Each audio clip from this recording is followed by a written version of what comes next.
Γεια χαρά σε όλους. Σήμερα θα μιλήσουμε για τα jump scares versus ψυχολογικό τρόμο. Δύο είδη τρόμου, ένα ερώτημα. Τι μας τρομάζει περισσότερο?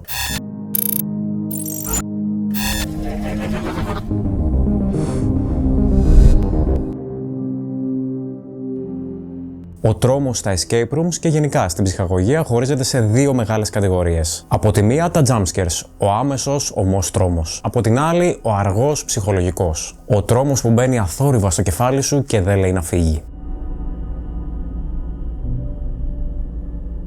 Τα jump scares δουλεύουν πάνω στο ένστικτο. Ένας ξαφνικός ήχος, μια απότομη κίνηση, κάτι πετάγεται μπροστά σου και ξαφνικά το σώμα γεμίζει αδρεναλίνη. Τα πλεονεκτήματα σε αυτά είναι ότι υπάρχει άμεση αντίδραση αφού όλοι τρομάζουν, λειτουργούν εξαιρετικά σε ομάδες και δεν χρειάζονται βαθιά αφήγηση για να δουλέψουν. Τα μειονεκτήματά τους είναι ότι συχνά είναι προβλέψιμα, αν επαναληφθούν κάπως κουράζουν και ο φόβος τελειώνει σχεδόν αμέσως μετά το jump scare. Τα jump scares είναι σαν δυνατό μπαχαρικό. Η σωστή δόση απογειώνει το πιάτο.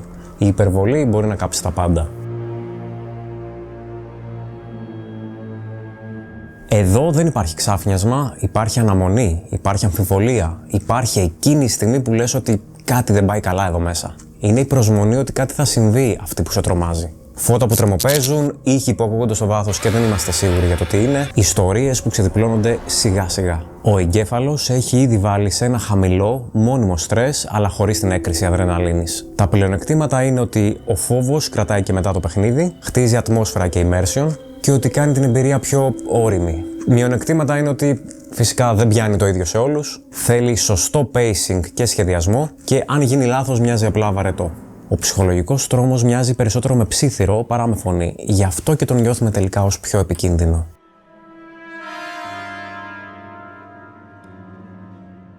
Ο τρόμος στον κινηματογράφο, όπως και στα escape rooms, δεν είναι μονοδιάστατος.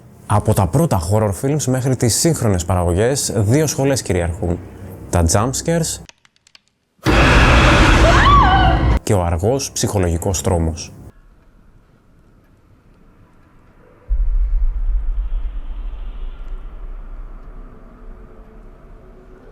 Στον κινηματογράφο, τα jump scares λειτουργούν όπως και στα escape rooms, βασίζονται στο ξάφνιασμα. Ένας απότομος ήχος, ένα γρήγορο cut, μια εικόνα που εμφανίζεται απροσδόκητα στο κάδρο. Το σώμα αντιδρά πριν προλάβει ο εγκέφαλος.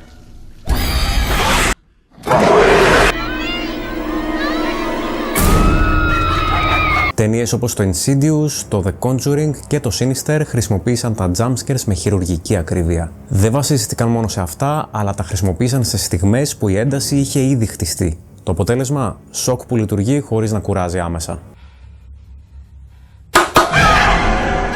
Αυτό το μοντέλο πέρασε σχεδόν αυτούσιο στα escape rooms. Ένα καλά τοποθετημένο jump scare μετά από αρκετή αναμονή λειτουργεί ως release της έντασης. Όταν όμως γίνεται κατάχρηση, είτε στην ταινία είτε στο δωμάτιο, το κοινό προσαρμόζεται, το περιμένει και σταδιακά πάβει να τρομάζει.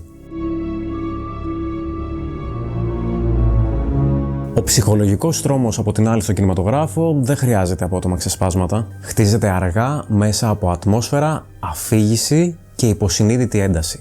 Ταινίες όπως το The Shining, το Hereditary, το The Witch και το It Follows δεν βασίζονται στο ξαφνικό, βασίζονται στο άβολο. Στο The Shining, για παράδειγμα, ο τρόμος δεν προέρχεται από κάτι που πετάγεται στην οθόνη, προέρχεται από χώρους, από σιωπές, επαναλαμβανόμενα μοτίβα και την αίσθηση ότι κάτι δεν πάει καλά, πολύ πριν συμβεί οτιδήποτε ξεκάθαρο. Το ίδιο ισχύει και στο Hereditary, όπου ο θεατής βρίσκεται σε συνεχή συναισθηματική ένταση, χωρίς να ξέρει πότε ή αν θα υπάρξει κορύφωση. Αυτός ο τύπος τρόμου επηρέασε βαθιά τα σύγχρονα escape rooms.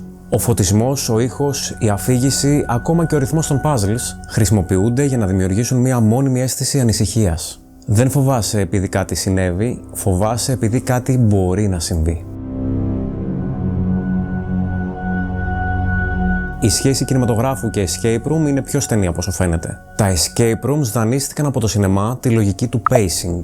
Όπως μια ταινία δεν μπορεί να έχει κορύφωση από το πρώτο λεπτό, έτσι και ένα escape room δεν μπορεί να βασίζεται μόνο στο σοκ. Τα πιο επιτυχημένα δωμάτια ακολουθούν κινηματογραφική δομή.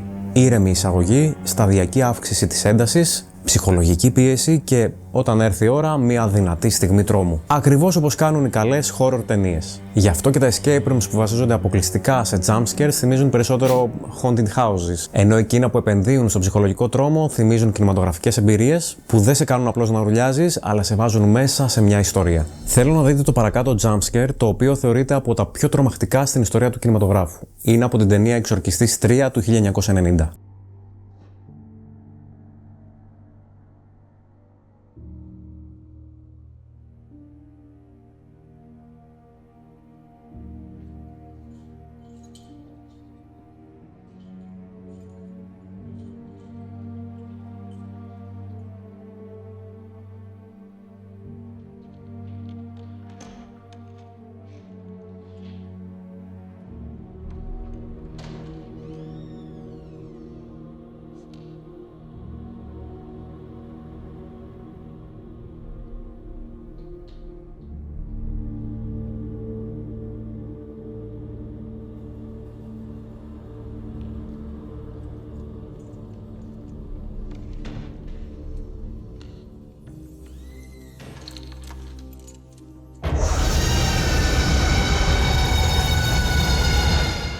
Το jumpscare αυτό δουλεύει γιατί χτίζεται αργά, σε μια σκηνή που κρατάει σχεδόν 4,5 λεπτά. Εσείς είδατε μόνο το τελείωμά της. Και έρχεται τη στιγμή που δεν το περιμένεις, τότε που νιώθεις ήρεμος και ασφαλής. Τι τελικά φοβίζει περισσότερο? Ο κινηματογράφος έχει ήδη δώσει την απάντηση. Οι ταινίες που μένουν κλασικές δεν είναι απαραίτητα οι πιο δυνατές σε σοκ, είναι εκείνες που σε στοιχιώνουν. Τι δουλεύει καλύτερα στα escape rooms? Η πιο ειλικρινής απάντηση, ο συνδυασμός. Τα καλύτερα horror escape rooms χρησιμοποιούν τον ψυχολογικό τρόμο ως βάση και ρίχνουν λίγα καλοζυγισμένα jumpscares για κορύφωση. Τα jumpscares είναι απαραίτητα, είναι εργαλεία, αλλά ο ψυχολογικός τρόμος είναι το θεμέλιο. Είναι αυτός που κρατά την ένταση, που δίνει βάρος στο περιβάλλον και που κάνει την εμπειρία να συνεχίζει να ζει στο μυαλό σου και μετά το τέλος της. Και όσο περισσότερα δωμάτια παίζεις, τόσο λιγότερο σε νοιάζει το πόσο τρόμαξες και περισσότερο το πώς. Γιατί ο πραγματικός τρόμος δεν είναι αυτός που σε κάνει να ουρλιάζεις, είναι αυτός που σε κάνει να κοιτάς πίσω σου ενώ ξέρεις ότι δεν υπάρχει λόγος. Ή μήπως υπάρχει. Τα λέμε στο επόμενο επεισόδιο. Καλές αποδράσεις.